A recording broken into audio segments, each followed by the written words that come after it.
There is something unusual about where we are.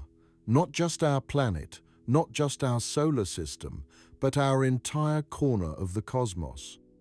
The Milky Way, along with thousands of neighboring galaxies, rests inside an enormous hollow in space, a region where matter grows thin and galaxies become scarce. This hollow stretches nearly 2 billion light-years across. Astronomers call it the KBC Void, named for the researchers who first measured its true extent. We are not observing this void from outside, looking in through telescopes at some distant curiosity. We live within it. Our measurements, our observations, everything we see when we look out at the universe, all of it is shaped by our position inside this cosmic emptiness. Tonight, we will explore what this means. We will trace how astronomers discovered we live somewhere unusual, what effects this has on our understanding of the universe, and why some scientists believe this void might be breaking our most fundamental theories about how the cosmos works. We will move through this carefully, gently, giving each idea the time it deserves. Before we begin, if you find value in these explorations, a quiet like or subscribe would mean more to me than you might imagine. It helps these stories find others who appreciate taking time to understand the universe's deeper patterns. Your presence here matters. Let us start with a simple question that leads somewhere profound. What is a void, and why should we care that we live in one? To understand why the KBC Void is so disturbing, we must first understand what voids are and why they exist at all. The universe is not uniformly filled with galaxies. Matter clusters into vast structures, the cosmic web we observe today, leaving enormous empty regions behind. These empty regions are voids, and they are not rare. They occupy most of the universe's volume. A typical void might span 50 to 100 million light-years across. Inside, galaxy density drops to a fraction of the cosmic average, perhaps 10 or 20% of normal. These voids are not completely empty. Galaxies exist within them, but they are sparse, scattered, isolated. An observer inside a typical void would see far fewer galaxies than we do, the night sky noticeably darker, more empty, more lonely. Voids form through a process that begins with the universe's earliest moments. After cosmic inflation ended and the universe entered its more gradual expansion phase, quantum fluctuations that had been stretched to cosmic scales became frozen into the fabric of space-time. These fluctuations represented tiny variations in energy density, regions where matter would eventually be slightly more or less concentrated than average. The cosmic microwave background that ancient light released when the universe was 380,000 years old preserves a snapshot of these variations. When we map this radiation across the entire sky, we see temperature differences of only a few parts in 100,000. Hot spots correspond to slightly denser regions. Cool spots mark slightly less dense regions. These patterns are not random noise, but organized structure reflecting physical processes in the primordial plasma. What transforms these barely perceptible ripples into the dramatic cosmic architecture we observe today? The answer lies in gravity's relentless amplification. Consider a region that begins only 1% less dense than its surroundings. Initially, this difference is negligible, but gravity pulls matter preferentially toward denser regions. As material flows away from our underdense region toward its denser neighbors, the density contrast grows. What was 1% becomes 2%, then 5%, then 20%. The process accelerates because lower density means weaker gravity, means matter flows out even faster. Meanwhile, the regions receiving this inflowing matter grow denser still, their strengthening gravity pulling in material from ever wider areas. The cosmic web emerges from this process with matter streaming from what will become voids toward what will become filaments and clusters.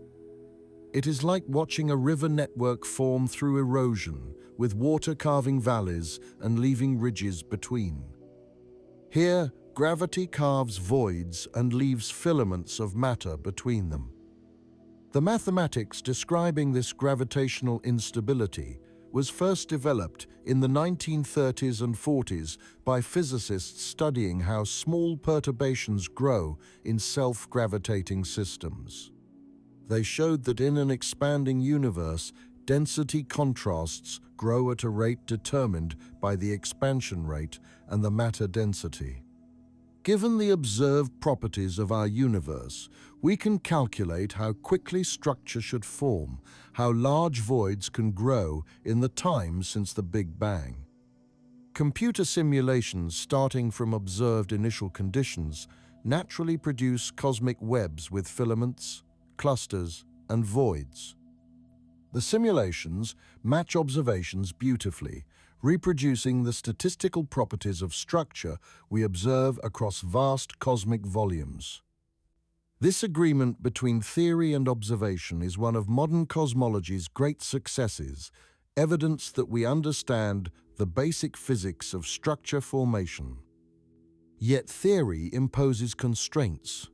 Structure grows at a finite rate determined by gravity's strength and the universe's expansion. In 13.8 billion years, density contrasts can amplify by factors of thousands or tens of thousands, but not arbitrarily. The initial fluctuation amplitude, measured precisely in the cosmic microwave background, sets a baseline. From this baseline, we can calculate how large structures should be today. For voids specifically, the calculation involves tracking how underdense regions expand relative to the cosmic average. Early in cosmic history, when the universe was matter-dominated and expansion was decelerating, voids could grow efficiently as matter streamed toward denser surroundings. But as dark energy began dominating about 5 billion years ago, accelerated expansion changed the dynamics. Structure formation slowed dramatically. Voids largely stopped growing. Their current sizes reflect how far they expanded before dark energy froze further evolution. These calculations predict maximum void sizes around 150 to 200 million light-years in radius at present day, depending on assumptions about cosmological parameters and void definition thresholds. Voids significantly larger than this require either initial conditions we have not observed, physics we do not understand, or simply represent rare statistical fluctuations in the tail of the probability distribution. This brings us to the uncomfortable observation. The KBC Void extends roughly 1 billion light-years in radius, possibly more depending on how boundaries are defined. 10 times the theoretical comfort zone. Not impossible perhaps, but improbable enough to warrant scrutiny. But wait, how do we even know the void exists? How do we measure something defined by absence rather than presence? This is not a trivial question. Finding something is easier than finding nothing. A galaxy shines with the light of billions of stars. We can photograph it, measure its spectrum, determine its properties. But a void is characterized by what is not there, by galaxies that should exist but do not. How do we map emptiness? The answer requires patience and enormous amounts of data. Mapping voids requires measuring distances to thousands or millions of galaxies. Photographs show galaxies scattered across the sky, bright points against the darkness, beautiful spiral shapes and elliptical glows spread across our view. But photographs alone cannot reveal three-dimensional structure. They show us a projection, a flattening of three-dimensional reality onto a two-dimensional image. We see where galaxies appear on the sky, but not how far away they are. We need depth information, distances, to construct a three-dimensional map showing where matter actually is distributed through space. Astronomers measure distances using redshift, one of the most powerful tools in modern cosmology. When galaxies move away from us, their light is stretched by cosmic expansion. This stretching shifts the light toward longer wavelengths, toward the red end of the spectrum, an effect we call redshift. The amount of redshift tells us how fast a galaxy is receding. In an expanding universe, recession velocity relates to distance through the Hubble law, named after Edwin Hubble, who first discovered the universe's expansion in the 1920s. Measure redshift, calculate velocity, infer distance. This relationship works remarkably well on average across large scales. If we measure redshifts for millions of galaxies and use the Hubble law to convert those redshifts to distances, we can map out the three-dimensional distribution of galaxies through space. This is exactly what large galaxy surveys do, and the results are spectacular, revealing the cosmic web in stunning detail. But the process has complications we must understand. Galaxies do not move only with cosmic expansion. They also have peculiar velocities, local motions caused by gravity from nearby structures. Think of it this way. The universe's expansion carries all galaxies apart like raisins in rising bread dough. But superimposed on this general expansion, galaxies have their own local movements, like swimmers moving through water while the water itself flows downstream. A galaxy falling toward a massive cluster moves partly from expansion and partly from gravitational attraction. Its observed redshift combines both effects, the expansion velocity and the peculiar velocity. This makes distance measurements tricky because we cannot easily separate these two contributions. When we measure a galaxy's redshift, we see the total effect, and disentangling how much comes from expansion versus local motion requires additional information or assumptions. For distant galaxies, billions of light-years away, this complication is minor. Peculiar velocities are typically a few hundred kilometers per second. Expansion velocities at large distances are tens of thousands of kilometers per second or more. The peculiar velocity becomes a small correction, a few percent effect that barely changes the distance estimate. But for nearby galaxies, within a few hundred million light-years, peculiar velocities can be substantial, hundreds of kilometers per second, enough to significantly affect distance estimates. A galaxy with a peculiar velocity toward us appears closer than it actually is. A galaxy with peculiar velocity away appears more distant. These systematic errors can obscure structure if we are not careful.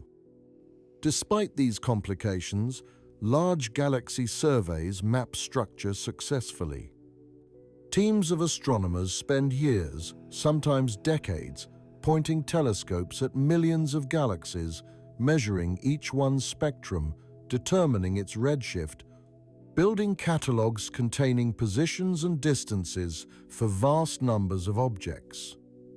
The Sloan Digital Sky Survey, one of the most ambitious projects in astronomical history, has measured redshifts for millions of galaxies over more than 2 decades of observations. The 2-degree field survey, conducted with a telescope in Australia, mapped hundreds of thousands of galaxies across the southern sky. Other surveys, both completed and ongoing, add to this growing database. These surveys require enormous effort. Measuring a single galaxy's spectrum takes minutes. Measuring 1 million galaxies takes thousands of hours of telescope time, often stretched over years of observations. The data must be carefully calibrated, analyzed, checked for errors. Bad measurements must be identified and removed. Systematic errors must be understood and corrected. The work is painstaking, unglamorous, essential. The result of all this effort is three-dimensional maps of cosmic structure spanning billions of light years, revealing the universe's architecture in unprecedented detail. These maps show the cosmic web. They show filaments, clusters, walls, and voids.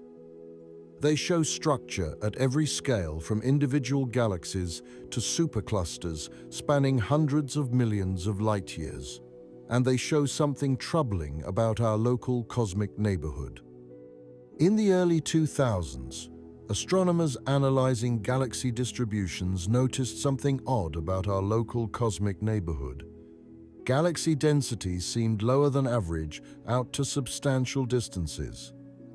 Not just a local underdensity, not just a nearby small void, but a large-scale deficit extending hundreds of millions of light years in all directions. Initial estimates were uncertain.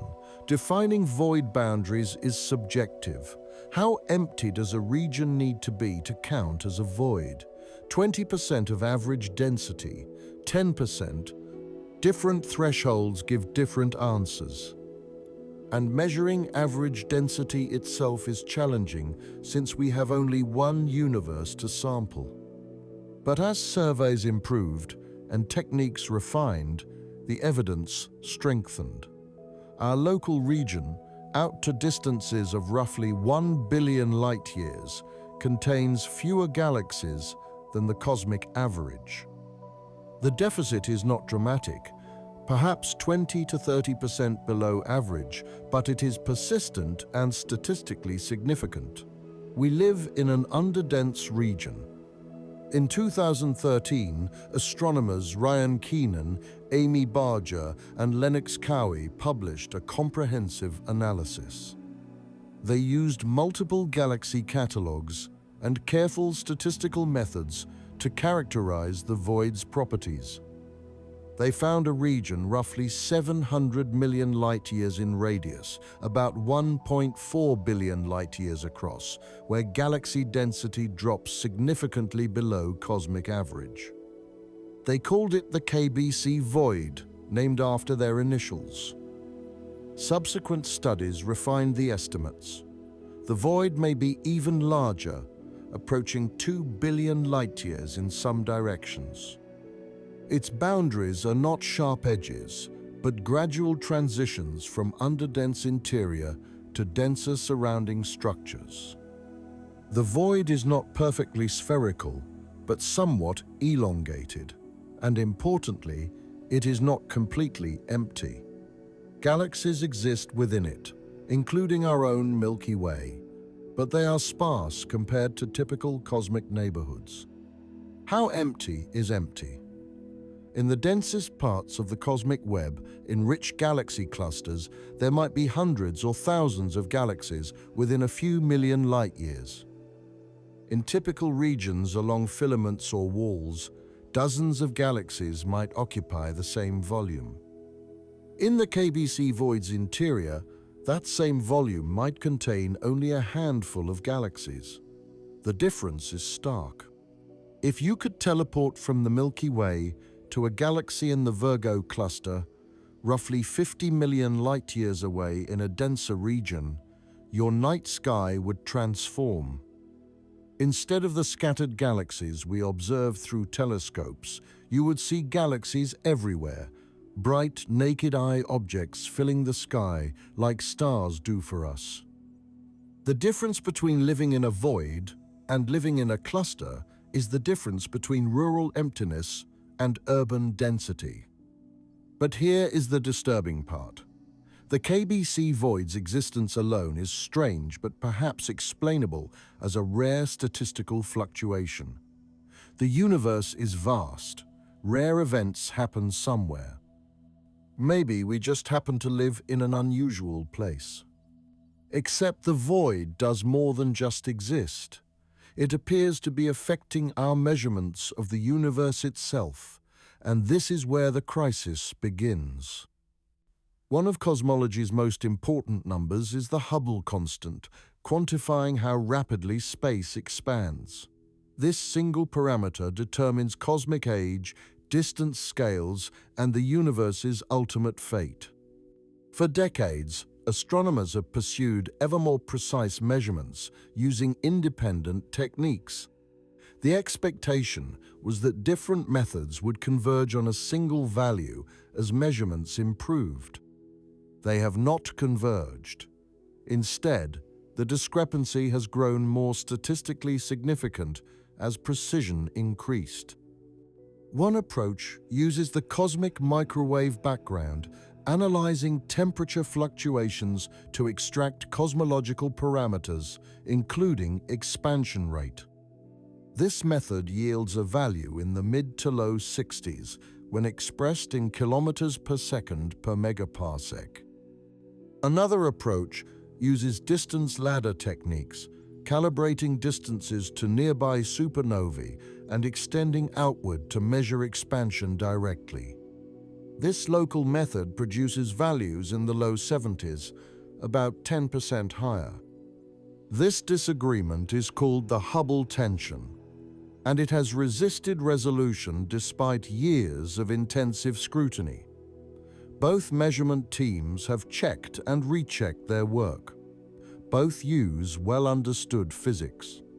Both have refined their techniques, reducing uncertainties, yet the discrepancy persists at high statistical significance. Something is wrong, either with one or both measurements, or with our understanding of what they should measure. Various explanations have been proposed. Perhaps early universe physics differs subtly from our models in ways affecting cosmic microwave background interpretation. Perhaps supernova calibrations harbor unrecognized systematics. Perhaps new physics operates at energy scales or distance scales we have not fully explored. Each proposal faces challenges, either failing to explain the full discrepancy or contradicting other well-established observations. The KBC Void offers a different perspective on this problem. Local expansion measurements sample our cosmic neighborhood, perhaps out to distances of 1 or 2 billion light-years depending on the specific technique. If this neighborhood is systematically underdense, expansion here proceeds faster than the cosmic average because less gravitating matter means weaker deceleration. We would measure a biased value higher than the true cosmic mean. Meanwhile, cosmic microwave background measurements average over the entire observable universe, sampling scales vastly larger than any local structure. They yield the genuine cosmic average, unbiased by our particular location. Both measurements would be technically correct but measuring different things, one local and biased, the other global and representative. This is where the KBC Void enters as a potential resolution, or at least a partial one. If we account for our location inside a large underdensity, local expansion measurements might be biased upward compared to the cosmic average.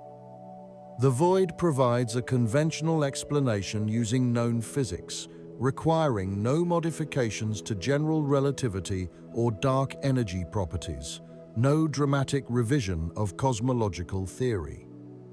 It suggests the measurements are both correct, but sampling different things. Understanding whether the void explains the Hubble tension requires more than observation. It requires computation, sophisticated computer simulations that model how structure forms and evolves. Let us take time to explore this because simulations have become indispensable tools in modern cosmology. Creating a cosmological simulation starts with initial conditions representing the universe shortly after the Big Bang. These conditions include the density fluctuations created during inflation and observed in the cosmic microwave background. The simulation volume might span hundreds of millions or even billions of light years, containing billions of particles representing both dark matter and gas. The simulation then evolves forward in time, calculating how these particles move under gravity's influence. Each particle feels gravitational forces from all other particles. Computing these forces is challenging. In principle, it requires calculating forces between every pair of particles, a computational task that grows as the number of particles squared. For billions of particles, direct calculation would be impossibly slow, requiring centuries even on the fastest supercomputers. Instead, simulations use clever algorithms that group distant particles together and calculate collective forces. One common approach is the tree algorithm, dividing the simulation volume into cubic cells that are recursively subdivided into smaller cells, creating a hierarchical tree structure. When calculating forces on a particle, distant groups can be treated as single massive objects if they are sufficiently far away and closely clustered. This reduces computation time dramatically, making billion-particle simulations possible. As the simulation proceeds, structure emerges naturally from the initial conditions. We watch the cosmic web take shape. Over-dense regions attract more matter and grow denser. Under-dense regions lose matter and become voids. The patterns appear without being explicitly programmed. They are emergent phenomena, arising inevitably from gravity acting on the initial density field. The largest simulations run on supercomputers using thousands of processor cores working in parallel. A single simulation might run for weeks or months, consuming millions of CPU hours. The data produced can reach hundreds of terabytes, requiring specialized facilities for storage and analysis. Running such a simulation is like conducting an experiment, but the experiment happens inside a computer rather than a laboratory. We set initial conditions, specify physical laws, and observe what happens. By running many simulations with different random initial conditions, we can build statistical distributions of structure properties. How common are voids of different sizes? How do void properties depend on cosmological parameters? What probability should we assign to finding a void as large as the KBC Void? These are questions simulations help answer. The results are intriguing but ambiguous. Simulation studies reach different conclusions depending on volume, resolution, and statistical methods.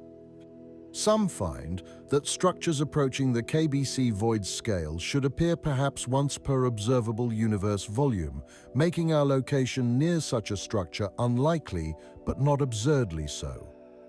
Others calculate much lower probabilities, suggesting the void represents an extreme outlier that challenges standard cosmological predictions. This spread in conclusions reflects both technical limitations and genuine scientific uncertainty. Large volume simulations capture broad statistical properties but sacrifice resolution, potentially missing subtle features affecting rare structure probabilities. High-resolution simulations see detailed physics clearly, but cover limited volumes where extreme events may not occur within the simulation box. Different groups make different trade-offs, leading to different probability estimates. Moreover, these calculations tackle the extreme tail of structure distributions where statistical methods become most uncertain. Linear perturbation theory breaks down for large density contrasts. Non-linear evolution introduces complex dependencies difficult to characterize analytically. Numerical approximations may not capture all relevant physics. Each limitation introduces systematic uncertainties that bracket probability estimates over ranges spanning orders of magnitude. As computational resources grow, simulations improve, covering larger volumes at higher resolution for longer evolutionary times. Each advance refines probability estimates, though consensus remains elusive. The KBC Void sits uncomfortably at the boundary between rare but allowed and genuinely problematic, precisely where our ability to calculate probabilities is weakest and where interpretation becomes most contentious. But does the void actually explain the Hubble tension? The answer is complicated. Simple calculations suggest the void should affect local expansion by a few %, roughly the amount needed to explain the tension. This is promising. But detailed calculations depend on void properties, its exact size, its density profile, its shape. Different assumptions give different results. Some studies find the void can explain most or all of the tension. Others find it contributes, but does not fully resolve the discrepancy. Part of the problem is that we do not know the void's properties precisely. Is it 700 million light-years in radius or closer to 1 billion? Is galaxy density 30% below average or only 20? These details matter for calculating expansion effects. Another complication is that peculiar velocities, local gravitational motions, also affect measurements. Disentangling expansion effects from gravitational flows is challenging. Galaxies falling toward overdense regions outside the void create patterns of motion that mimic or obscure void effects. Multiple research teams have published studies with conflicting conclusions. Some argue the void fully explains the Hubble tension. Others argue it contributes, but something else must be involved. Still others suggest the void is not large or empty enough to have significant effect. The debate continues. But even if the void does not fully explain the Hubble tension, its mere existence poses questions. Why are we here? Is it coincidence that we find ourselves inside one of the universe's largest voids? Or is there something deeper at work? This brings us to one of cosmology's most controversial ideas: observer selection bias. The notion that our location in the universe is not random, but somehow influenced by the requirements for observers to exist. In its weakest form, this is trivially true. We must exist in a location where life is possible. We cannot find ourselves in the intergalactic void between galaxy clusters, in the core of a star, or in the early universe before stars formed. Our existence requires planets, which requires stars, which requires galaxies, which requires structure formation. We necessarily live in a universe and location where these conditions are met. But the KBC Void raises a stronger question. Does living in a large underdense region somehow make observers more likely? Could voids be preferential locations for life? At first, this seems backwards. Voids contain fewer galaxies, fewer stars, presumably fewer planets. Fewer planets means fewer chances for life. Surely observers should more likely exist in dense regions with many galaxies. But consider stellar evolution and heavy element production. Stars forge heavy elements, carbon, oxygen, nitrogen, iron, elements essential for planets and life. These elements are created in stellar cores and distributed through space in supernova explosions.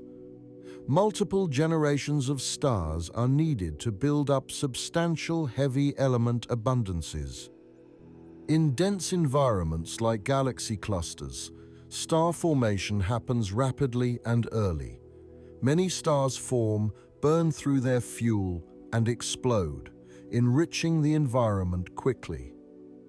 But these same environments are violent. Supernovae are frequent. Galaxy collisions are common. Tidal interactions strip gas from galaxies, quenching star formation. The environment becomes hostile to planet formation and stability. In voids, evolution proceeds more slowly but perhaps more gently. Galaxies are isolated, undisturbed by neighbors. Star formation proceeds gradually over longer timescales. There are fewer supernovae per unit volume, less radiation, less violence. Planets that form may be less likely to be sterilized by nearby cosmic catastrophes. This is speculative, to be clear. We have no evidence that void environments are better for life. We have no evidence observer selection bias operates at all beyond the trivial requirement that we exist where life is possible. But the KBC Void's existence raises the question: if we live in one of the universe's largest voids by pure chance, that is a remarkable coincidence. The void size places it in the extreme tail of the probability distribution for structure sizes. Most of the universe's volume exists in more typical regions. Finding ourselves in such an unusual location is surprising. But if living in voids somehow makes observers more likely, perhaps through gentler environments or other mechanisms we have not considered, then finding ourselves here is not surprising at all. It is expected. We are more likely to exist in locations where life is easier, even if those locations are unusual by cosmic standards. This is profoundly uncomfortable reasoning. It smells of anthropic arguments, the idea that the universe's properties are explained by the requirement that we exist to observe them. Most physicists recoil from such arguments. We want to understand the universe through fundamental laws, not through contingent facts about observers. Yet anthropic reasoning has had successes. The cosmological constant problem, the question of why dark energy's density is so small, has no known solution from fundamental physics. Some physicists argue the only explanation is anthropic. If dark energy were much larger, structure could not form and observers could not exist. We necessarily find ourselves in a universe with small dark energy because only such universes contain observers to ask the question. The KBC Void may be similar. Perhaps voids this large are rare but not impossible. Perhaps we happen to live in one because such locations are favorable for observers. Or perhaps it is pure coincidence and we are reading too much into it. The truth is, we do not know. And this uncertainty is precisely what makes the KBC Void so fascinating and troubling. Let us step back from speculation and examine what we actually know about the void's structure. It is not a perfect sphere of emptiness, but a complex three-dimensional structure with varying density across its volume. The void is roughly centered on our position, with the Milky Way located somewhere in the interior, perhaps not at the exact center, but well within the underdense region. Density increases gradually as you move outward from the interior toward the boundaries. There is no sharp edge where the void ends, but rather a transition zone hundreds of millions of light-years thick, where density gradually rises to cosmic average. The void is somewhat elongated, slightly longer in some directions than others. This asymmetry may reflect the initial density fluctuations from which the void formed, or it may result from gravitational interactions with surrounding structures.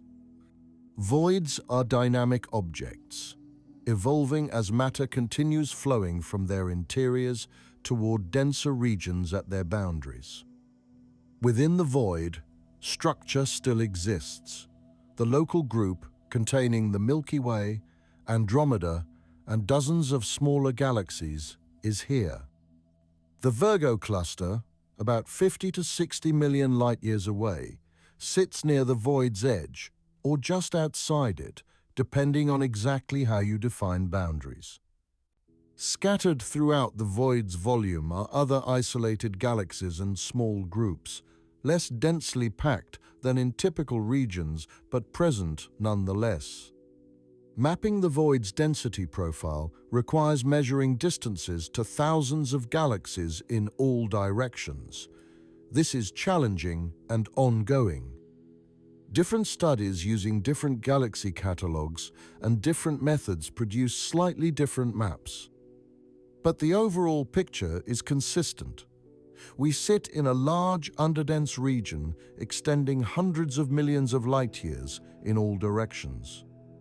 One question is whether the void is a single connected structure or multiple underdense regions that happen to align along our line of sight. Answering this requires three-dimensional mapping, not just measuring distances, but determining the full three-dimensional positions of galaxies. This is difficult because peculiar velocities distort redshift-based distance estimates. Current evidence suggests the void is a real three-dimensional structure, not a projection effect. But confirming this requires better data.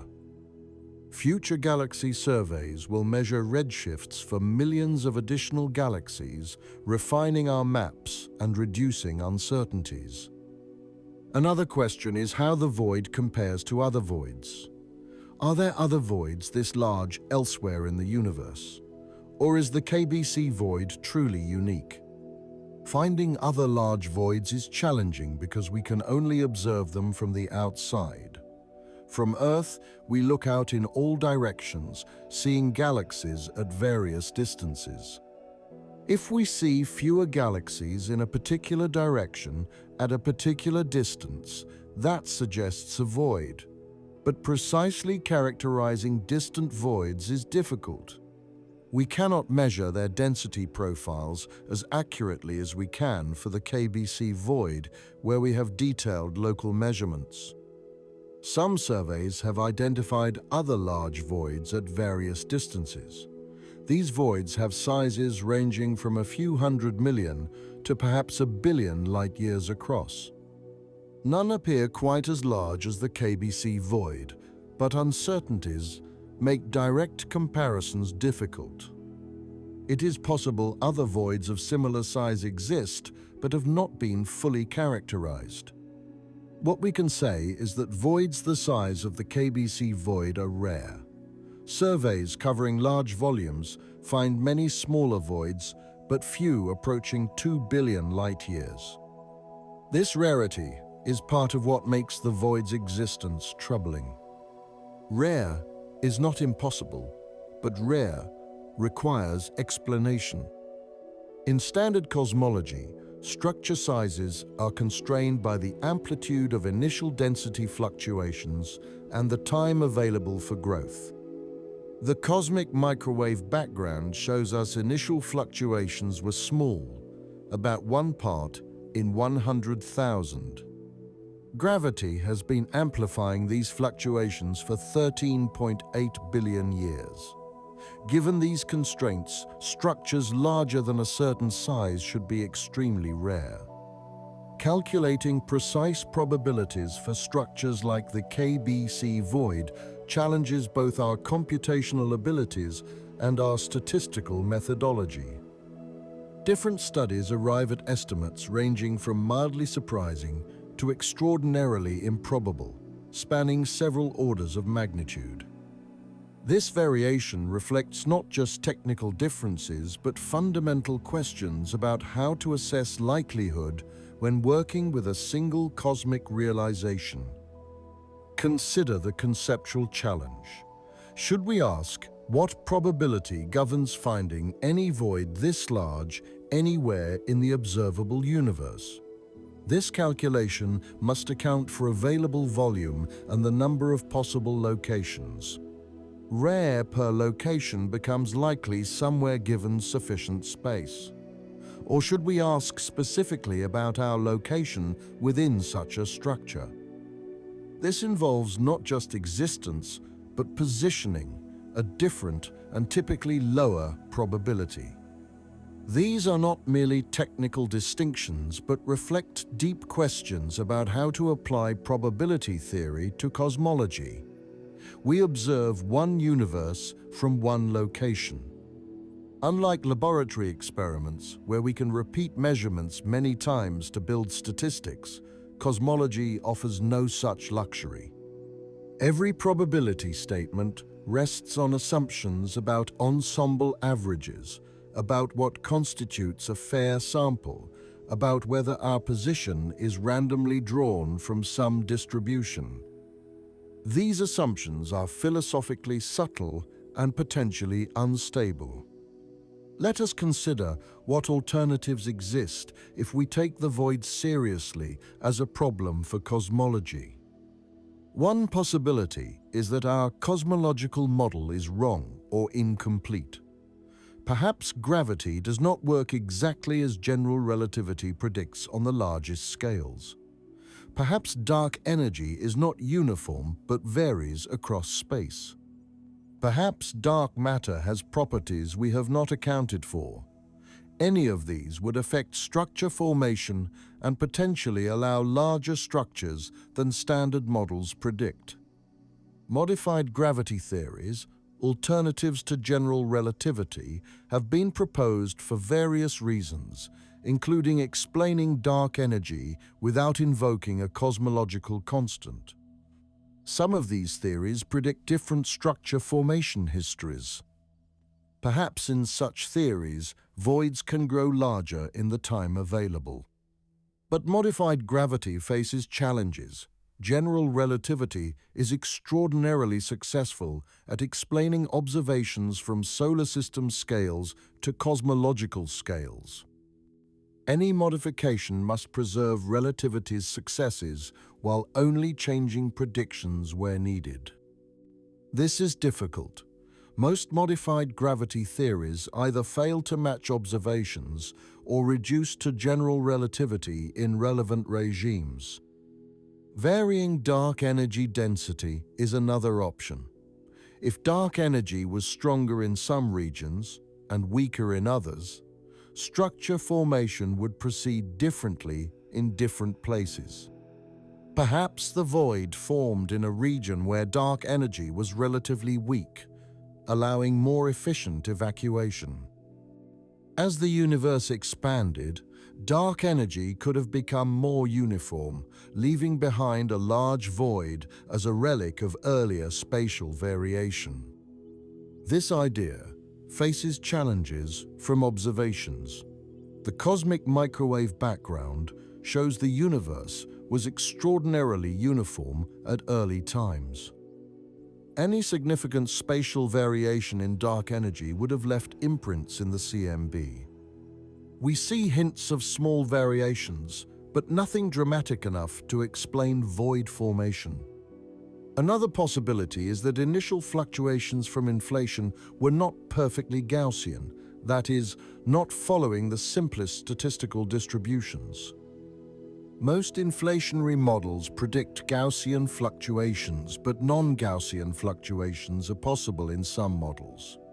Non-Gaussianity would affect the probability of extreme structures like very large voids. Current CMB observations constrain, but do not completely rule out small amounts of non-Gaussianity. Future observations may detect non-Gaussian signatures or tighten constraints further. If non-Gaussianity exists, it would affect structure formation predictions and potentially make large voids more probable. Or perhaps the void is not as large or empty as current measurements suggest. Perhaps systematic errors in distance measurements or galaxy catalogues have led us to overestimate its size. Perhaps what appears as a single large void is actually several smaller voids aligned along particular directions, creating the illusion of one giant structure. This is possible but becoming less likely as measurements improve. Multiple independent studies using different data and methods consistently find a large underdense region around us. Unless all these studies suffer from the same systematic error, the void appears real. A more radical possibility is that we have misunderstood the cosmological principle, the assumption that the universe is homogeneous and isotropic on large scales. The cosmological principle is a simplifying assumption, not a proven law. It allows us to build tractable models of the universe, but perhaps it is wrong on some scales. If the universe has large-scale structure beyond what standard models allow, if homogeneity only emerges on scales larger than we can currently observe, then the KBC Void is not a problem. It is just part of a more complex large-scale structure we have not fully mapped. This possibility is profound. The cosmological principle underlies all modern cosmology. Abandon it, and we must rebuild our models from scratch. Measurements of cosmic expansion, dark energy, even the universe's age all depend on assuming homogeneity. If that assumption fails, everything becomes more complicated and uncertain. Current evidence supports the cosmological principle. Galaxy surveys show the universe becomes increasingly uniform on scales beyond 1 billion light-years. The cosmic microwave background is extraordinarily uniform across the entire sky, consistent with homogeneity and isotropy. These observations would be difficult to explain if the universe had large-scale structures dramatically violating the cosmological principle. But these observations are not definitive. The CMB shows conditions when the universe was 380,000 years old, and structure has grown enormously since then. Perhaps large-scale structure today is more extreme than the CMB suggests. Galaxy surveys are incomplete, biased toward brighter galaxies, and limited by observation time. Perhaps we are missing large-scale patterns not yet fully characterized. The truth is, we do not know whether the cosmological principle holds perfectly, approximately, or not at all on the largest observable scales. The KBC Void does not prove the principle fails, but it raises uncomfortable questions about how well we have tested it. There is another possibility we should consider, one that is both mundane and troubling. Perhaps the void exists, is as large as we measure, and is not that improbable after all. Perhaps our probability calculations are wrong, too conservative, underestimating how common large structures actually are. Calculating structure probabilities requires understanding the full distribution of density fluctuations and how they evolve. This distribution is not simple. It is non-Gaussian, even if initial fluctuations were Gaussian, because gravitational evolution is non-linear. Overdense regions collapse faster than linear theory predicts. Voids expand and empty faster. The tails of the distribution, the rare extremes, are difficult to characterize accurately. Most probability estimates come from computer simulations. Run many simulations with different random initial conditions and count how often structures of various sizes appear. This gives statistical distributions. But simulations have limitations. They cover finite volumes, smaller than the observable universe.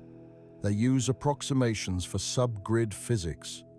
They may miss rare configurations that require enormous volumes to appear.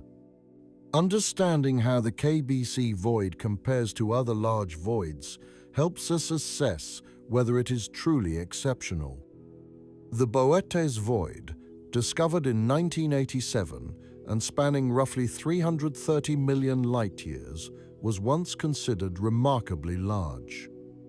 Yet, the KBC Void is perhaps 5 to 6 times larger by diameter, over 100 times greater by volume. This difference matters because structure formation theory predicts that larger voids become exponentially rarer, not linearly. A void twice as large might be 100 times less probable. Other substantial voids have been discovered. The giant void in Canes Venatici spans perhaps 1 billion light-years. The Eridanus supervoid, also roughly 1 billion light-years across, may explain a cold spot detected in the cosmic microwave background. Each discovery raises questions about whether our models adequately predict large void abundance. However, comparing voids across different surveys is challenging. Different studies use different definitions for what counts as a void, different density thresholds, different boundary criteria. These choices dramatically affect measured sizes and apparent abundance. Detecting large voids at great distances is also difficult, requiring data quality we often lack. As surveys improve, we may find that large voids are more common than current catalogues suggest, or we may confirm their rarity. The uncertainties remain substantial. Perhaps in reality, voids as large as the KBC Void are rare, but not as rare as simulations suggest. Perhaps one such void per observable universe volume is not improbable. Perhaps we simply happen to live near it. This would be unsatisfying because it leaves questions unanswered. Why are we near it? Is our location influenced by observer selection or pure chance? But it would mean the void does not break cosmology, does not require new physics, is simply an unusual but allowed structure. The debate continues. Papers are published arguing various positions. Observers refine measurements, theorists refine calculations. Everyone awaits better data. This is science in progress, messy and uncertain, exactly as it should be when confronting genuinely difficult questions. Let us examine how the KBC Void might affect other observations beyond the Hubble tension. One effect is on measurements of large-scale flows, the organized motions of galaxies toward overdense regions. The cosmic web creates a gravitational landscape. Galaxies flow along filaments toward clusters. These flows are called peculiar velocities, deviations from pure cosmic expansion. Measuring peculiar velocities is challenging. The observed redshift of a galaxy contains contributions from both cosmic expansion and peculiar motion. Disentangling these requires independent distance estimates, measurements not based on redshift. Various methods exist, including Tully-Fisher relations for spiral galaxies and fundamental plane relations for elliptical galaxies, but all have significant uncertainties. Despite challenges, large-scale flow measurements have revealed bulk flows, coherent motions of galaxy groups across hundreds of millions of light-years. These flows indicate mass concentrations beyond what we can see directly, including structures hidden behind the Milky Way's disk where dust obscures observations. The KBC Void should affect these flows. Galaxies inside the void should be flowing outward, away from the underdense interior toward denser boundaries. Galaxies outside should be flowing away from the void or moving tangentially, avoiding the underdensity. These patterns should be detectable in flow measurements. Some studies find evidence for such patterns. Others find flows that seem inconsistent with a large nearby void. The data are noisy and interpretations vary. Flow measurements are notoriously difficult, and different teams using different methods sometimes reach different conclusions. One particularly interesting observation is the so-called dark flow, a claimed detection of bulk motion in a preferred direction extending out to very large distances. If real, such a flow would be difficult to explain with standard cosmology, potentially indicating structures far beyond the observable universe influencing motions we see. But the dark flow's reality is disputed, with some studies confirming it and others finding no significant detection. The KBC Void potentially contributes to or explains some flow anomalies. Outflow from the void could contribute to apparent bulk motions, but whether the void fully explains all flow observations remains unclear. Better measurements are needed. Another potential effect is on the cosmic microwave background. The CMB is extraordinarily uniform, but not perfectly. Beyond the tiny primordial fluctuations, there are secondary effects from structure along the line of sight between us and the CMB. One such effect is the integrated Sachs-Wolf effect. As CMB photons travel through evolving gravitational potentials, they gain or lose energy depending on whether structures are growing or decaying. In a universe with accelerating expansion, potentials decay as dark energy begins dominating. Photons passing through these decaying potentials experience a net blue shift, adding slightly to the CMB temperature in those directions. Large voids should create an inverse effect.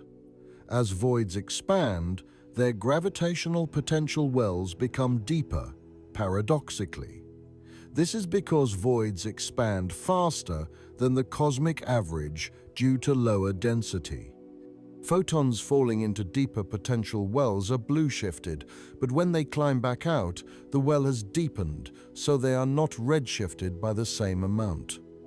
The result is a net blue shift, appearing as a cold spot in the CMB where the photon passed through a supervoid.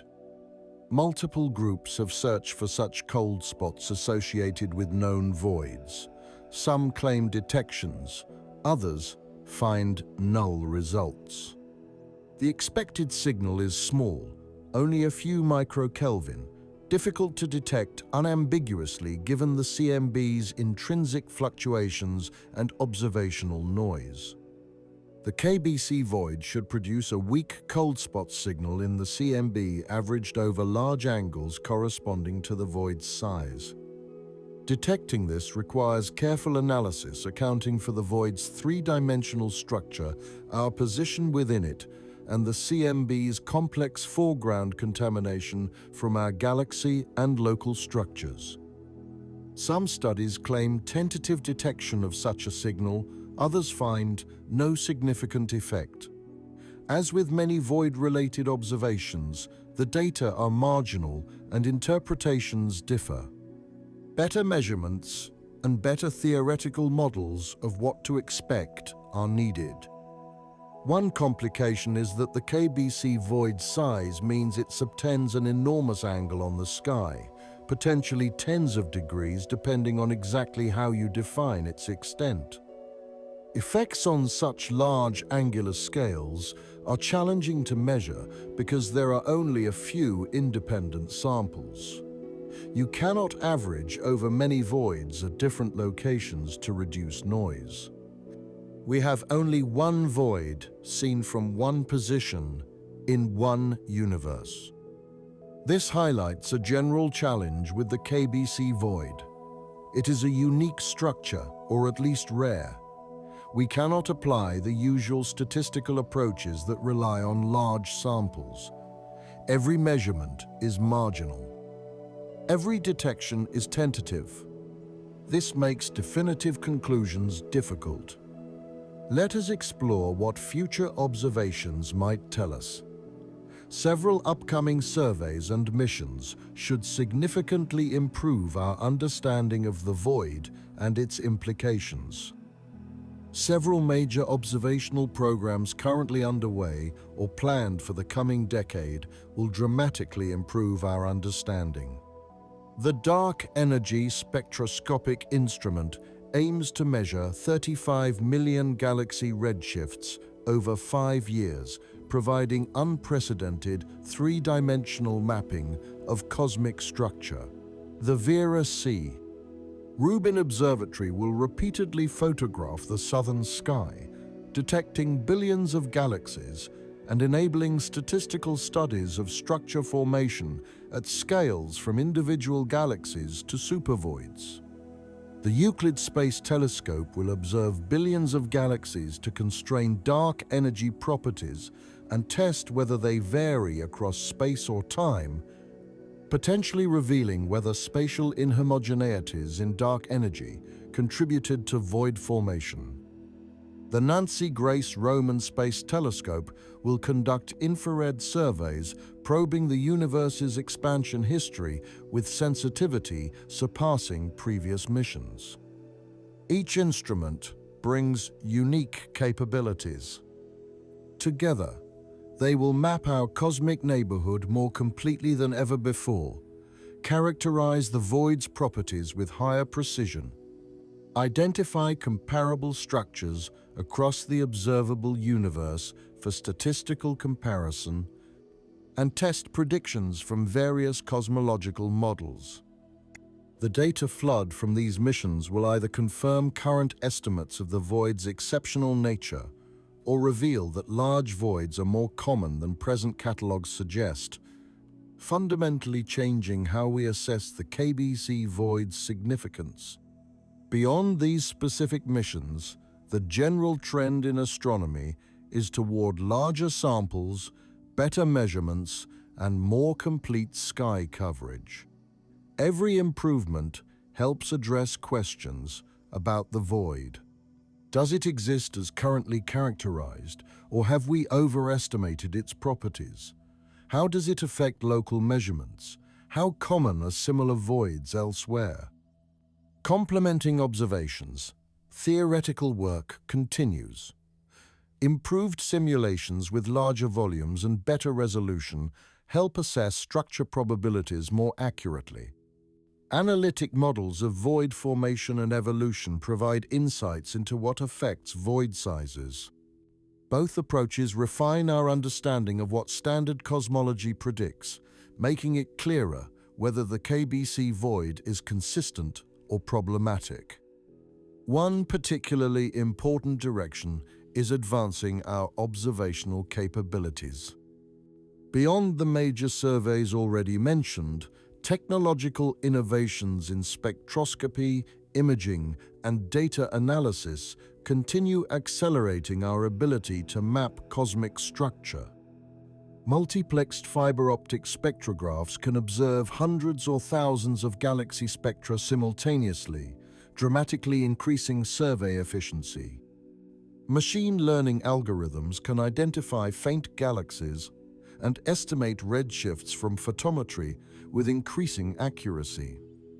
Adaptive optics systems correct for atmospheric distortion, sharpening images and revealing structure at smaller scales. Each technological advance opens new windows on the void's properties. Higher spectral resolution reveals gas kinematics within void galaxies, showing how their evolution differs from cluster galaxies. Deeper imaging detects fainter, more distant galaxies, filling gaps in our spatial maps. Better computational modeling couples ever larger simulations with more sophisticated physics, from star formation to black hole feedback, testing whether void environments affect galaxy evolution as theory predicts. The synergy between observation and theory drives progress. Observations reveal unexpected patterns that theories must explain. Theories predict subtle effects that observers must verify. Neither alone suffices. Together, they advance understanding through constant dialogue, each refining the other, gradually converging on robust conclusions that survive multiple independent tests. Another direction is exploring alternative cosmological models. If standard cosmology struggles to explain the void, what modifications might help? Can we identify minimal changes to the standard model that accommodate large voids without contradicting other observations? This is challenging because cosmology is tightly constrained. Any change ripples through multiple predictions, and maintaining agreement with all data while fixing one problem is difficult. But this challenge is also an opportunity. Genuinely new physics often emerges when observations cannot be explained within existing frameworks.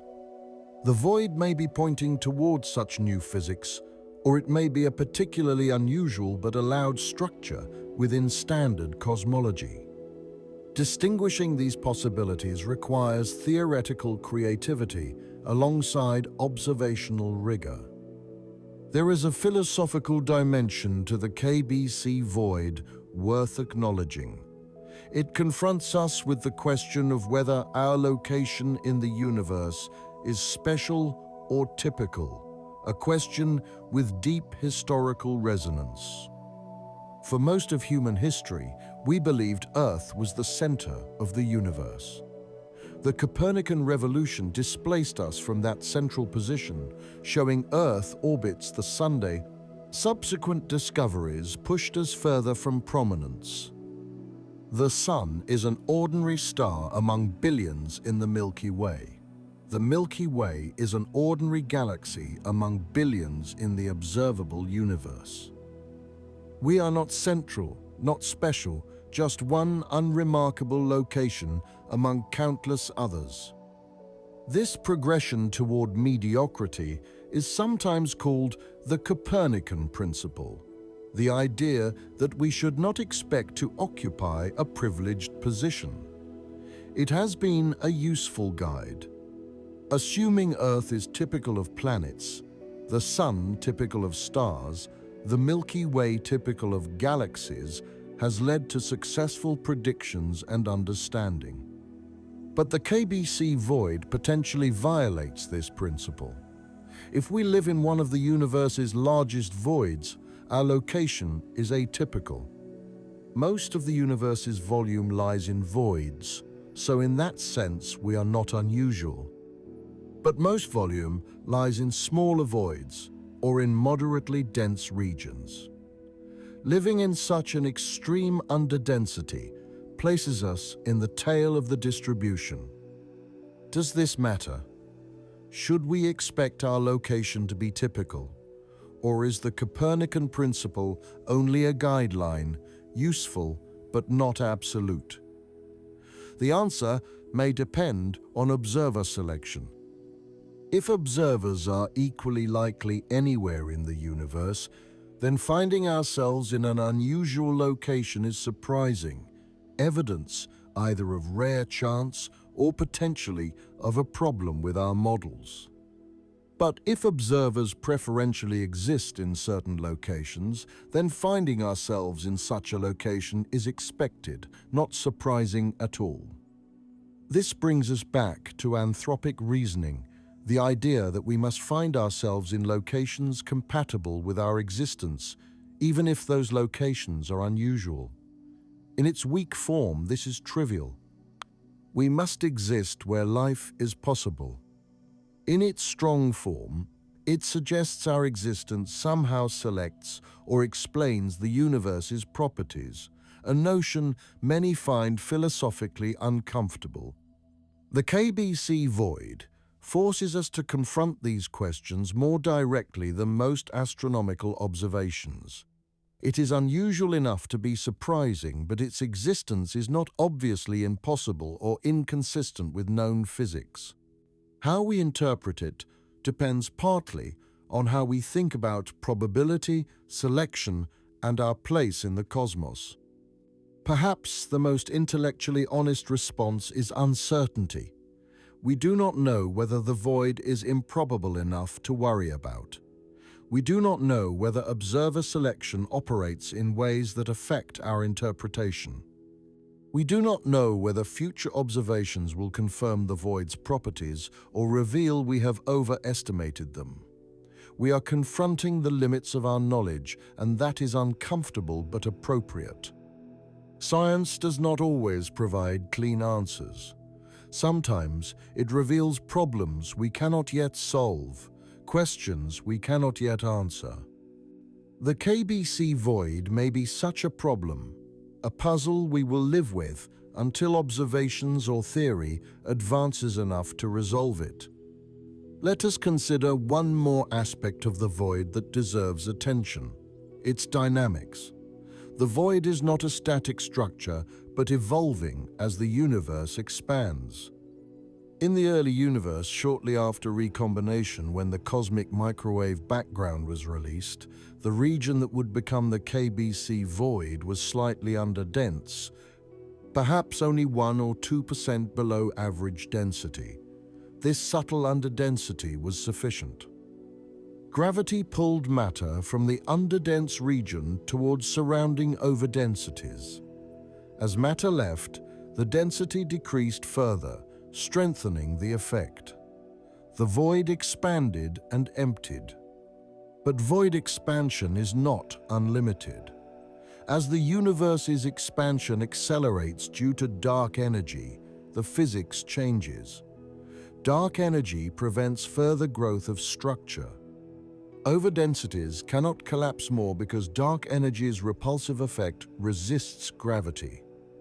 Similarly, voids cannot expand or empty further because surrounding matter is being pulled outward by dark energy rather than falling into the void. Dark energy also affects our local measurements in ways we must account for.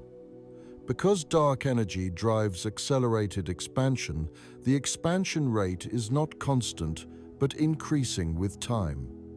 Measuring the current expansion rate, the Hubble constant, requires understanding this acceleration.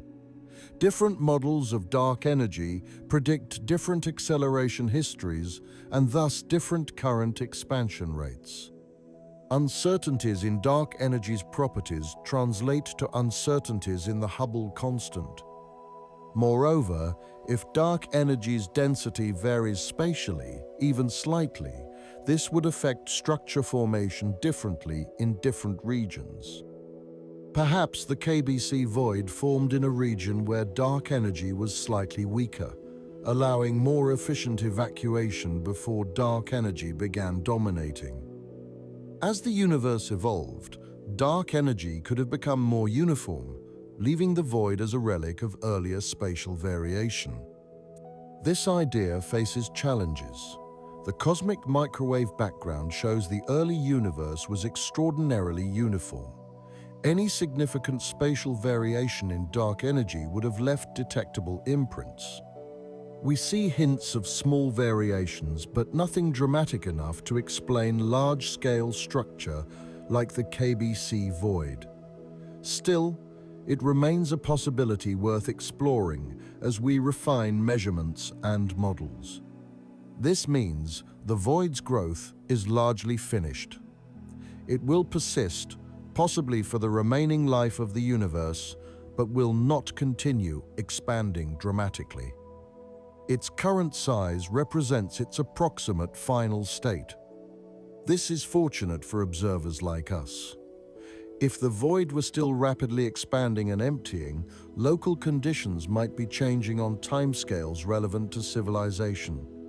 But with structure formation effectively frozen by dark energy, we can expect our local cosmic environment to remain relatively stable. However, individual galaxies within the void continue moving. They have peculiar velocities, local motions that cause them to drift over time. Galaxies can fall out of the void toward denser regions at the boundaries. Others can fall inward from the boundaries. Over hundreds of billions of years, galaxies slowly redistribute, though the void's overall structure persists. Our own Milky Way has peculiar velocity. We are moving at about 600 kilometers per second relative to the cosmic microwave background rest frame. This motion results from gravitational attraction toward overdense regions and repulsion from underdense ones. We are flowing along the gravitational currents of the cosmic web. Part of this motion may be outflow from the KBC Void. If we are in an underdense region, we should be moving away from the void center toward denser surroundings. Measurements suggest we are indeed moving roughly toward the Virgo cluster and more distant structures in that direction, consistent with outflow. But disentangling various contributions to our motion is difficult. One question is where exactly within the void we sit. Are we near the center or toward the edge? Different studies give different answers, depending on how you define the void's boundaries and center. Some place us relatively centrally. Others suggest we are displaced toward one side. This uncertainty affects predictions for how the void influences our measurements. Living in a void also affects galaxy evolution in our neighborhood. Galaxies in voids evolve differently than those in denser environments. In galaxy clusters, frequent interactions disturb structure, triggering starbursts or stripping away gas through ram pressure and tidal forces. These violent processes transform galaxies rapidly, often quenching star formation within a billion years. Void galaxies evolve more peacefully. Without nearby neighbors, they retain their gas, maintain regular structures, and form stars at steady rates. The result is that void galaxies tend to be smaller, bluer, gas-rich, and actively star-forming, quite different from the massive, red, gas-poor ellipticals common in clusters. Our Milky Way shows characteristics consistent with void evolution. We are a large spiral with active star formation, abundant gas, and few signs of recent major disturbance. Our last major merger occurred 8 to 10 billion years ago. Since then, we have evolved relatively peacefully, forming stars steadily, avoiding the violent major mergers common in denser regions. The void environment may have preserved conditions favorable for life. Star formation in the Milky Way has proceeded gradually over billions of years, enriching our galaxy with heavy elements necessary for planets and complex chemistry. In denser environments, intense starbursts and frequent supernovae might create more hostile conditions, sterilizing large regions or disrupting planetary systems.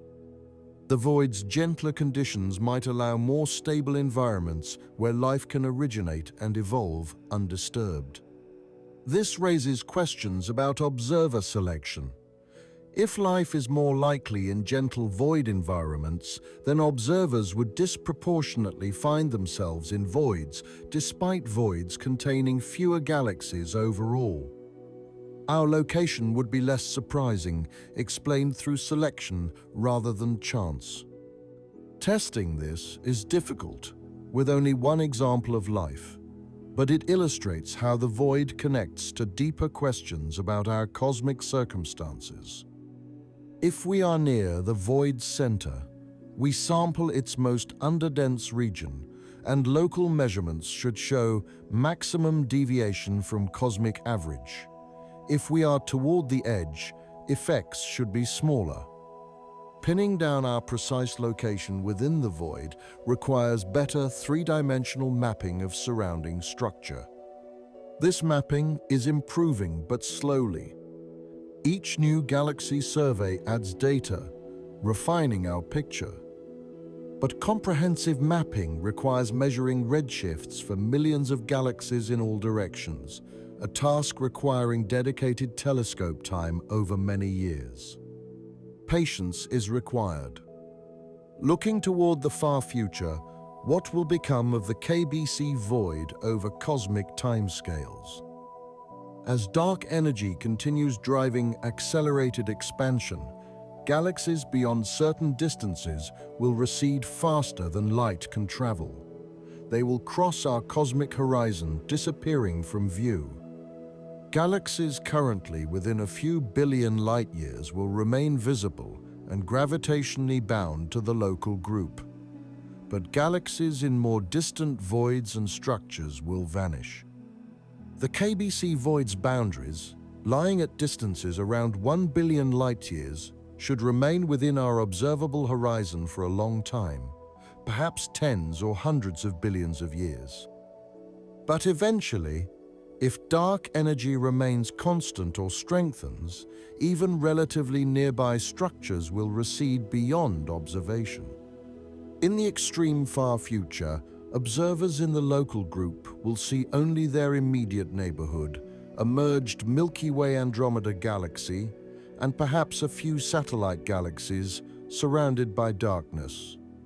The void, the cosmic web, the entire large-scale structure beyond our local gravitational domain will be gone, not destroyed, but simply receded beyond the horizon where light can never reach us again. These future observers will have no evidence of the universe's expansion, no cosmic microwave background, no distant galaxies to study. They might conclude the universe is static, eternal, and consists only of their galaxy surrounded by infinite empty space. Ironically, they would return to a view similar to what humans believed before the 20th century, but for completely different reasons. We live in a special epoch, a golden age when the universe is old enough to have formed structure but young enough that we can observe distant galaxies and the cosmic microwave background. Future observers will not have this privilege. The knowledge we gain now is time-sensitive, accessible only during a limited window in cosmic history. This lends urgency to our efforts. We should map the universe as completely as possible while we can. Every delay means some information is lost as distant objects recede further, becoming fainter and harder to observe. Every year we wait is a year fewer observations remain possible before objects cross the horizon. The KBC Void reminds us of this urgency. It is a structure we can study now, characterize with current observations, understand within our lifetime. Future generations may have better instruments but a smaller universe to study. We should not waste the opportunity we have. Let us take a moment to reflect on what the KBC Void teaches us about cosmology itself, about how we do science when studying the entire universe from a single location within it.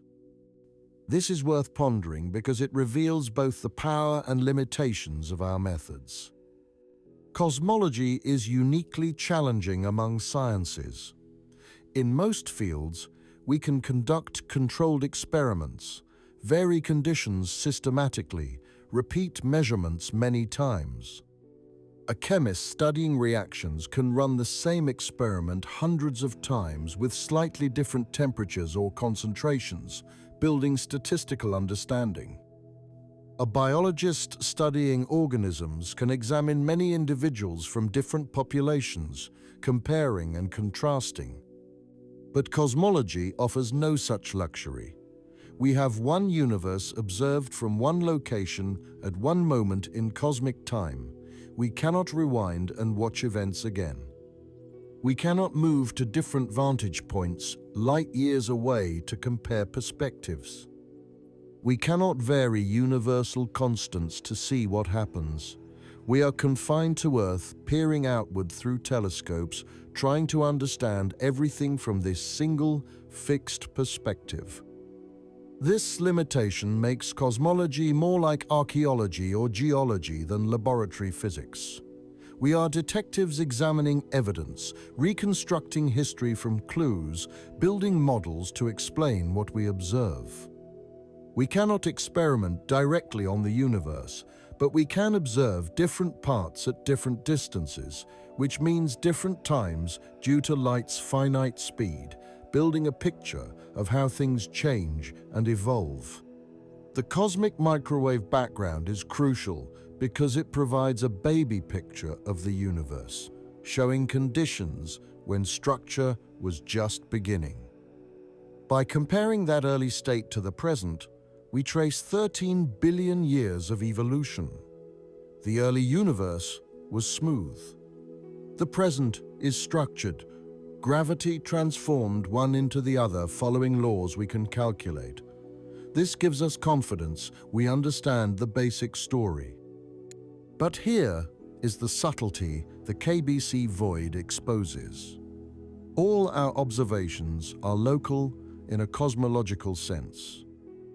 When we measure the Hubble constant using nearby supernovae, we sample our cosmic neighborhood, perhaps a billion light-years across. That sounds enormous, and it is by human standards. But cosmologically, it is local. The observable universe extends 46 billion light-years. Our local measurements sample only a small fraction of this volume. If our local neighborhood is typical, representative of the cosmic average, then local measurements reflect universal properties. This is what we assumed, consciously or unconsciously, when interpreting observations. We measured local expansion and called it the Hubble constant, implying it applies everywhere. We measured local structure and assumed it represents typical cosmic structure. But what if our neighborhood is not typical? What if we live somewhere unusual, in an atypically large void? Then our local measurements are biased, systematically different from cosmic averages. Not wrong, exactly, but not representative. They tell us about our location, but not about the universe as a whole. This is unsettling because it means we have been less careful than we should have been about accounting for local peculiarities. It is like measuring Earth's properties while assuming we sit at a random location, then discovering we are actually at the North Pole.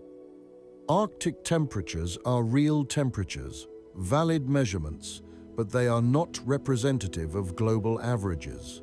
Similarly, measurements made from within a large void are valid, but potentially biased.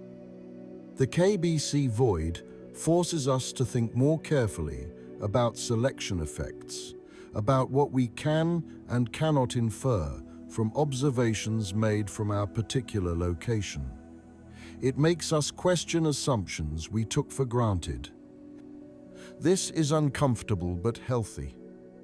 Science advances by questioning assumptions, by discovering that things we thought we understood are actually more subtle. In a sense, the void reminds us that we are still Copernicans in training. We have learned that Earth is not the center of the universe, that our location is not cosmically special in most ways. But we are still learning what this really means, still discovering the implications of observing from one random location rather than from some privileged cosmic viewpoint. The challenge going forward is to account for our location more carefully. This means better mapping of our local environment, understanding its properties in detail. It means carefully modeling how local structure affects observations.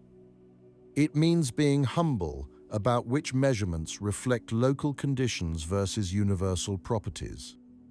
This is difficult work requiring patience and rigor. We cannot simply correct for the void's effect by applying some standard formula. The void's influence depends on its detailed three-dimensional structure, on where exactly we sit within it, on how other nearby structures contribute. Disentangling all these effects requires comprehensive data and sophisticated modeling. But it is possible in principle. With enough observations, enough computational power, enough theoretical understanding, we can account for our location and correct our measurements.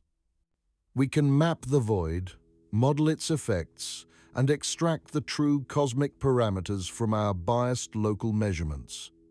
This is the path forward, difficult but navigable. The void also teaches us about the importance of multiple independent probes.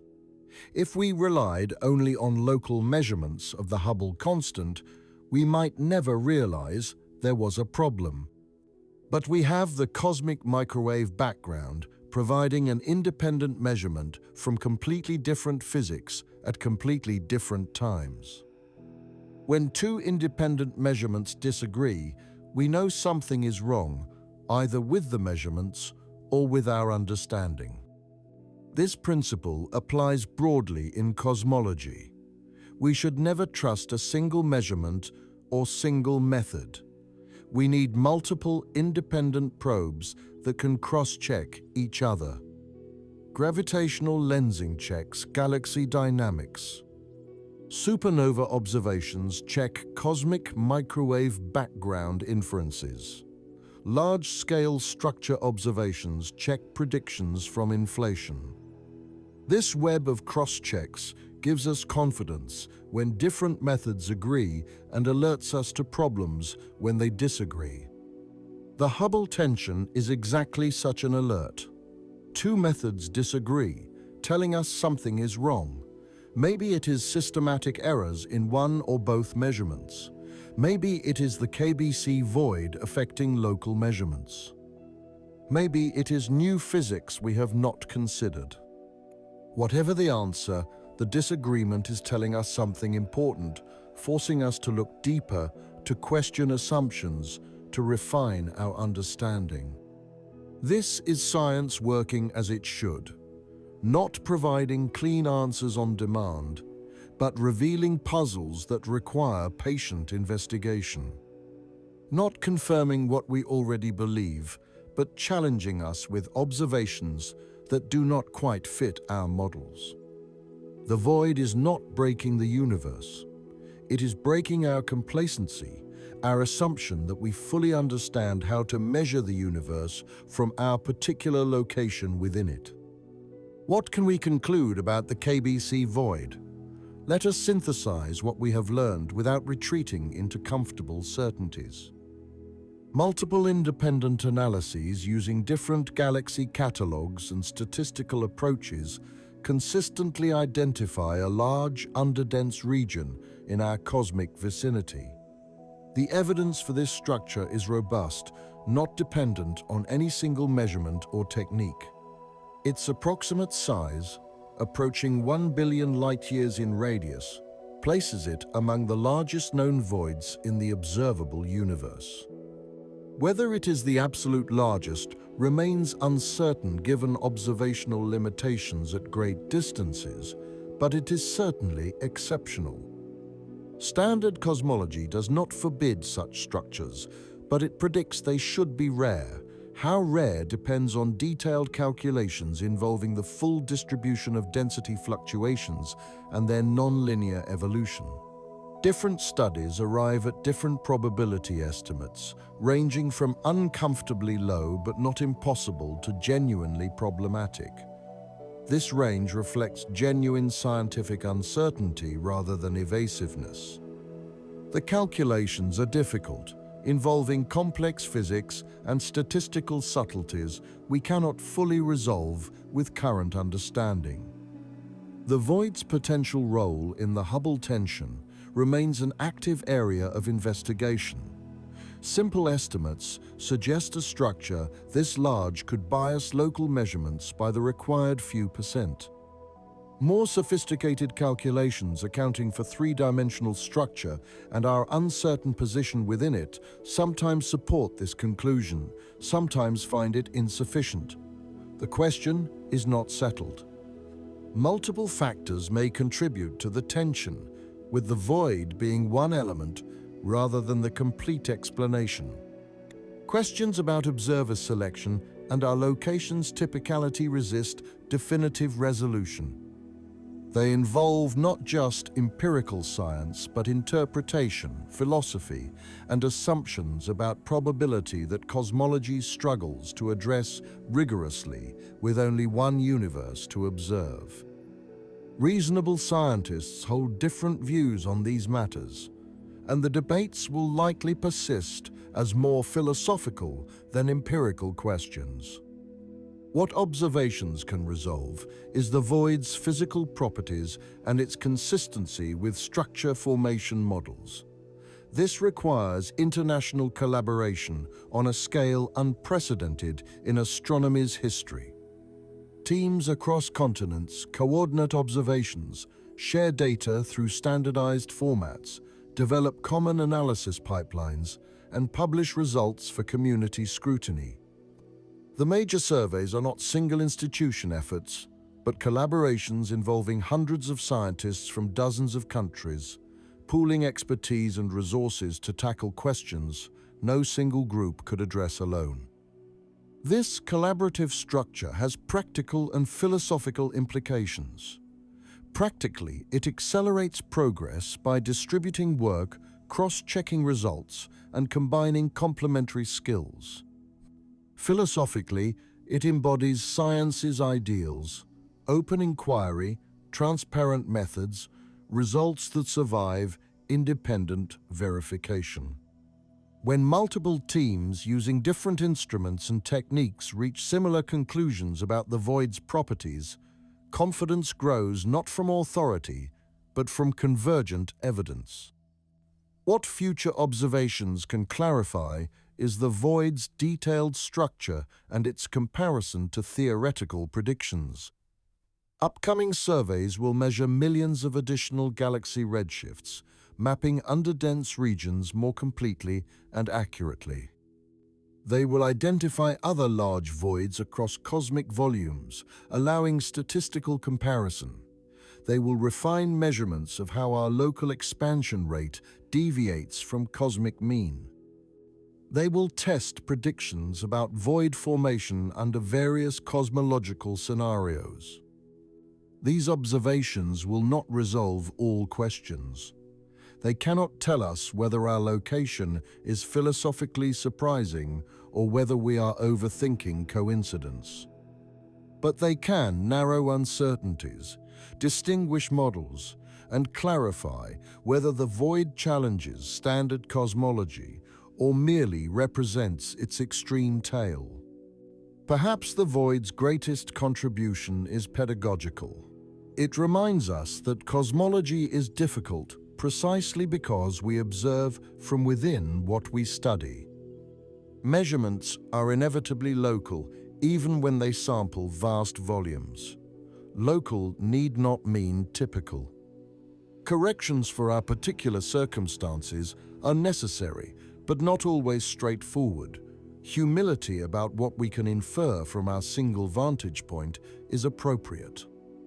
The void also exemplifies how science progresses through puzzles. Not every observation fits comfortably into existing frameworks. Some discomforts are resolved through better measurements or refined analysis.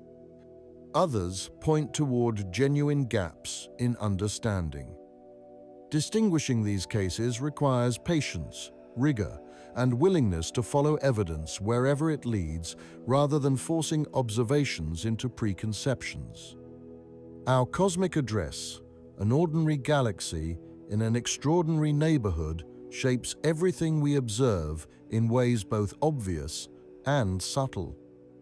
Recognizing this does not diminish our achievements in understanding the universe, but rather highlights their remarkable nature. That we can identify our location's peculiarities, calculate their effects, and work to correct for them demonstrates cosmology's sophistication and self-awareness. The universe reveals its nature grudgingly, through careful observation and patient analysis. Large structures like the KBC Void emerge slowly from data, their implications debated and refined over years or decades. This is cosmology's reality, far from popular images of dramatic eureka moments, but closer to science's actual practice of incremental progress, punctuated occasionally by genuine surprises. Whether the void ultimately proves crucial for resolving the Hubble tension, or merely interesting as an exceptional structure, or perhaps less extreme than current estimates suggest, the work of characterizing it advances our knowledge. We map our local universe more completely. We test structure formation models more rigorously. We develop techniques for accounting for selection effects more carefully. These contributions have value independent of any single conclusion about the void's significance. The vastness of this emptiness surrounding us, if indeed it extends as far as measurements suggest, is humbling in its own right. Most cosmic volume is empty in this way, galaxy-poor regions occupying far more space than the bright filaments and clusters we photograph. We are reminded that the universe is mostly empty, with matter and light being rare exceptions rather than the cosmic norm. Our perspective from within a galaxy in a void may be unusual, but perhaps not as unusual as initial impressions suggest when we account for volume rather than galaxy counting. Time will refine our understanding. Observations will accumulate, theories will adapt or fall. What remains uncertain today may become clear within years or decades. Or perhaps some questions will persist, marking genuine limits of what we can determine from our particular cosmic circumstances. Either outcome represents progress, clarifying what we know, what we can know, and what remains beyond our current reach. This is the nature of science at the frontiers, where observation meets interpretation and certainty yields to careful probability. The KBC Void represents more than just an astronomical curiosity or potential explanation for measurement discrepancies. It embodies a profound challenge about how we conduct science when we are embedded within what we study. Every cosmological observation is filtered through our location, our time, our particular cosmic circumstances. Recognizing these filters and correcting for them requires sophistication we are still developing. This challenge will only grow more acute in the far future. As dark energy drives accelerated expansion, distant structures will recede beyond our observable horizon. Future civilizations, if they arise, will inherit a smaller observable universe with less information available. They may lack evidence we currently possess, unable to discover truths about cosmic structure and expansion that seem obvious to us. Our era, when the observable universe spans 90-some billion light-years and contains billions of galaxies spanning a vast range of distances and epochs, may represent a narrow window of cosmic time when understanding cosmology is possible.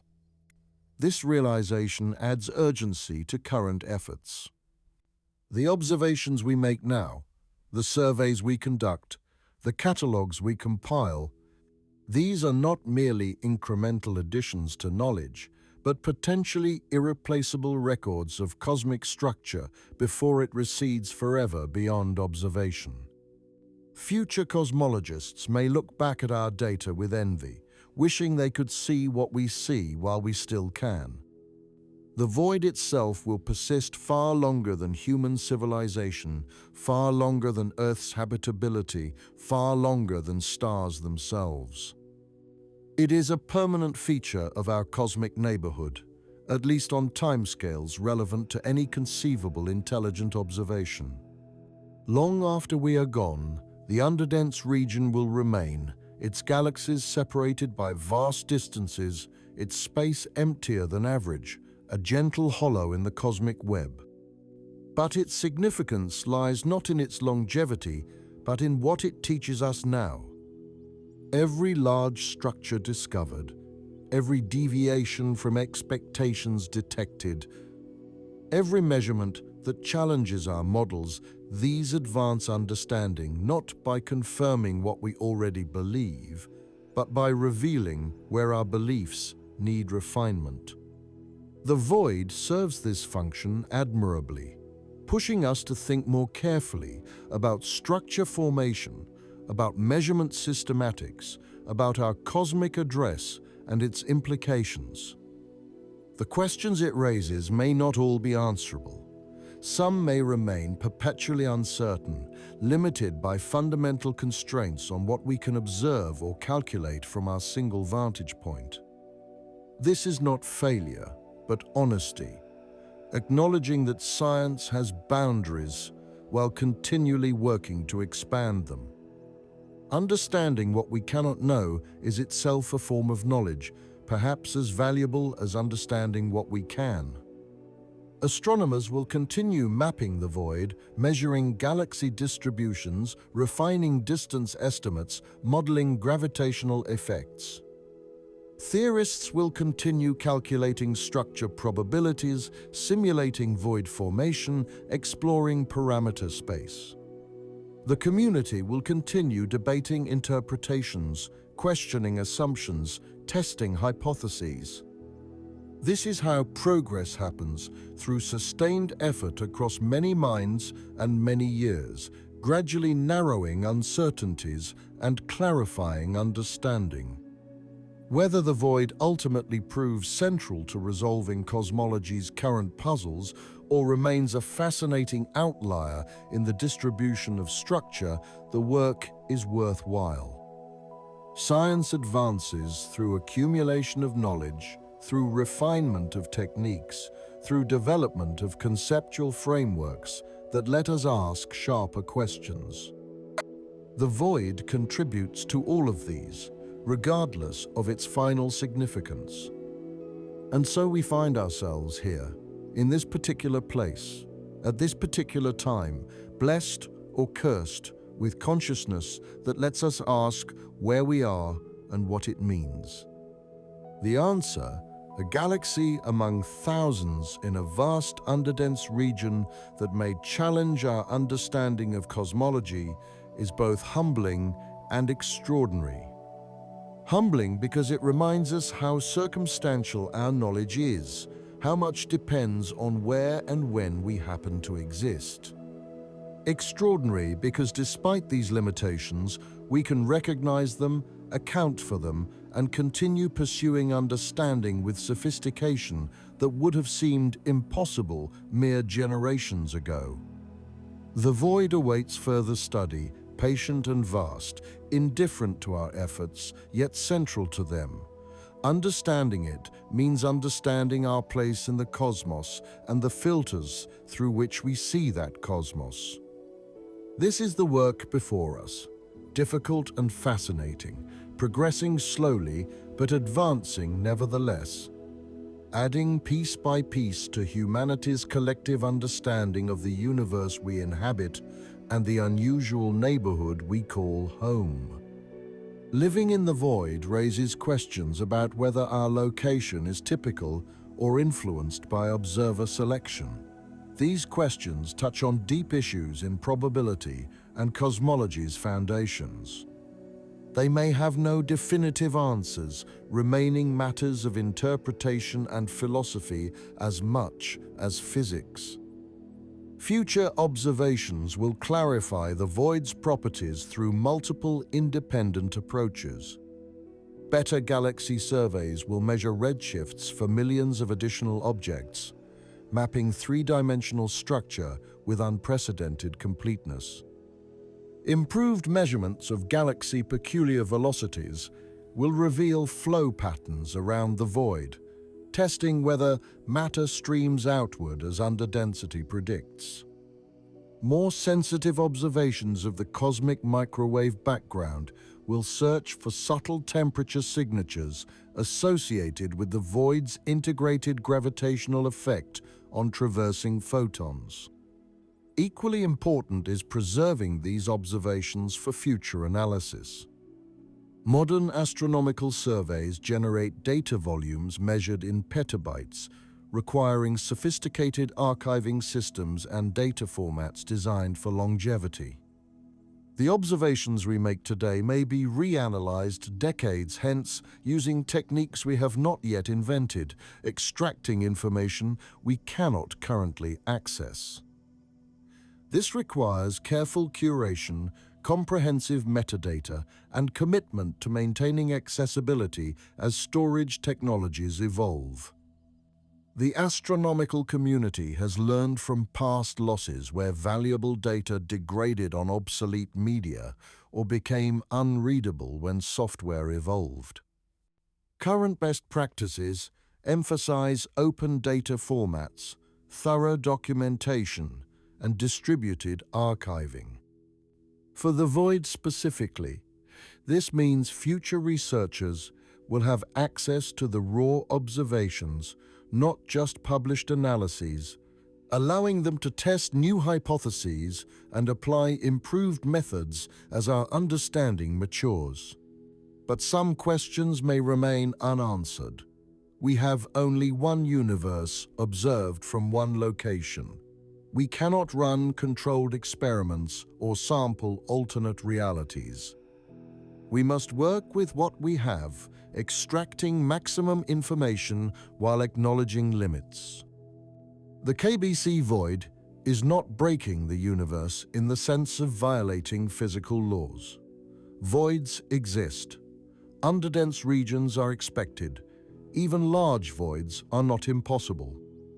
But it may be breaking our complacency, our assumption that we fully understand cosmic structure and can measure the universe accurately from our location without worrying about local peculiarities.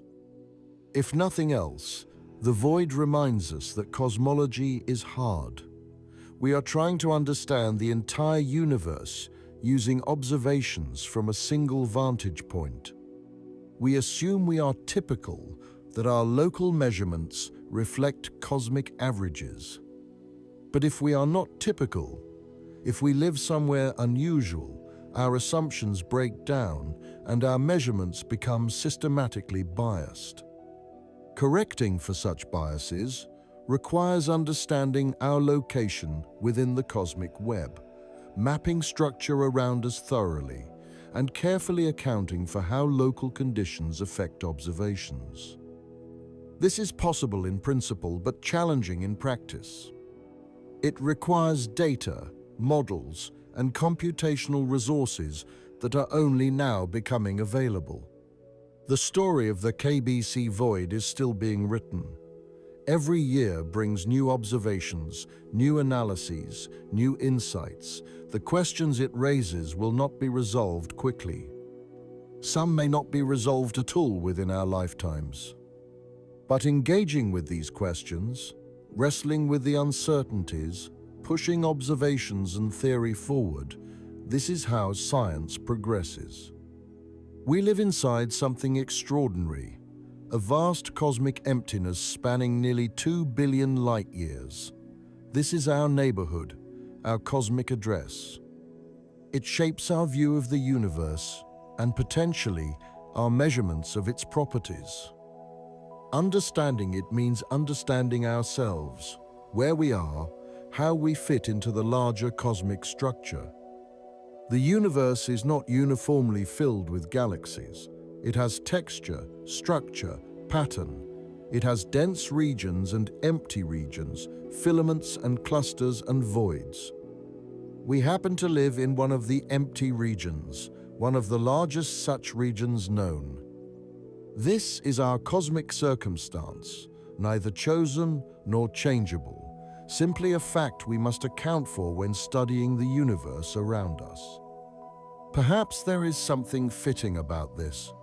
We are small creatures on a small planet orbiting an ordinary star in an unremarkable galaxy in an unusually empty region of space.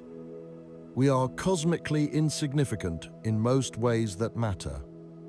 And yet, we can look outward, measure distances across billions of light years, map structure on cosmic scales, and ask whether our location is unusual. We can discover that we live in a void and then ask what that means. We can calculate probabilities, run simulations, debate interpretations. We can do science even when answering questions is difficult and uncertainties are large. The KBC Void is a puzzle, a challenge, an opportunity. It tests our understanding and reveals gaps in our knowledge. It may eventually lead to new physics, or it may simply force us to be more careful about how we interpret observations from our particular location. Either outcome advances our understanding. We live in the void. The void may be breaking the universe, or it may be teaching us that the universe is more complex, more subtle, more surprising than our models capture. Either way, discovering this is remarkable. We are inside something extraordinary, looking out at a universe that contains mysteries we are only beginning to understand. The void surrounds us, shapes our view, challenges our theories. And we are here to witness it, to study it, to eventually, perhaps, understand it. This is science at its most human. We observe, we measure, we wonder. We construct theories and test them against reality. We disagree and debate, refine and revise. We live with uncertainty while pushing forward, seeking answers even when they are elusive. The KBC Void is our cosmic home. Understanding it means understanding where we are in this vast universe, and perhaps why we can be here at all to ask such questions. That alone makes it worth studying, worth puzzling over, worth devoting our finest instruments and our best minds to characterizing as thoroughly as we can. We are inside the void, and from within this emptiness, we reach outward, seeking to understand everything that lies beyond.